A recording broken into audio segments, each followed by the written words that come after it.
மன்மதல் லீலையை வென்றார் உண்டோ நில்மதி வதலமும் நீழ்விழியும் கண்டே ரம்பா. பாட்டை நிறுத்துறா, இங்க நான் வியாபாரம் இல்லாம சாவுறேன். வியாபாரம் இல்லாம சாவுறாரு இவரு. பெரிய எம்எல்ஏ லட்சக்கணக்கில் பணம் போட்டு வியாபாரம் செய்யறாரு. இத பாருமா கண்ணை, சவாரி இருந்தாலும் இல்லாம போட்டாலும் மஜாவா இருக்கணும். நம்ம கையில வந்து ரூட் கேளு. நீ காலையில எழுந்து பல் தொலைக்கிறதுக்கு முன்னால 200 மில்லி போட்டுக்கோ, சும்மா கம்முன்னு இருக்கும். ஏதாவது ஸ்கூல் ஆண்ட போனேன்னா பக்கத்திலேயே சாராய கடை இருக்கும், வாங்கி ஊத்தே. ரிக்ஷா வரியா? வா சார். எங்க? கோட்டைக்கு. கோட்டையா? அங்கெல்லாம் நான் போறது இல்ல சார், தவறால் வந்துடும் நமக்கு. அங்க யாரியா? கோட்டை ஸ்டேஷனுக்குயா? அது முதல்ல சொல்லக்கூடாது. வா குந்தை, 2 ரூபாய் கொடு. 2 ரூபாயா?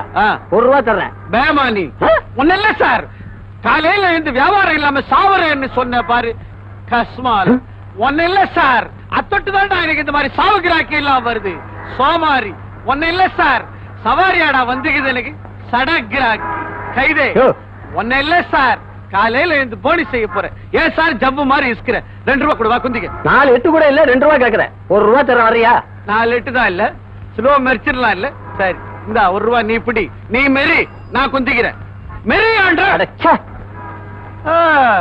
பெட்ரோல் விலை மனவாரியா ஏறி கிடக்குது, ரிக்ஷா மட்டும் 1 ரூபாய்க்கு வந்துருமா?